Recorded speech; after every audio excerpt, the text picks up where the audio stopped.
I, ni, you, kai, he, shi, she, ita, it, shi, we, mu, they,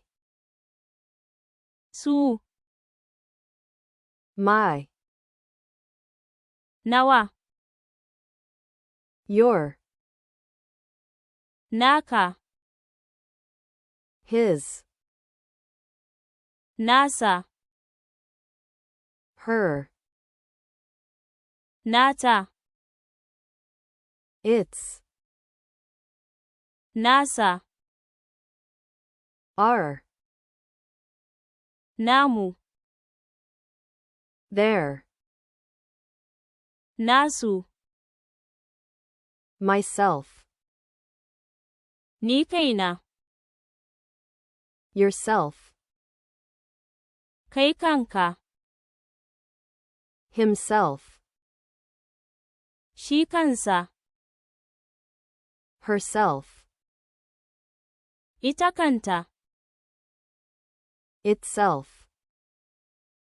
shi kansa, ourselves,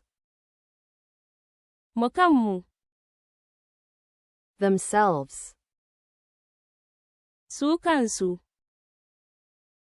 this, wannan, that, wancan, these, waɗannan, those, waɗancan, who, wa, which, wanne, someone,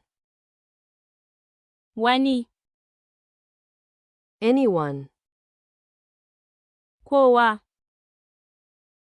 everyone, kowa da kowa,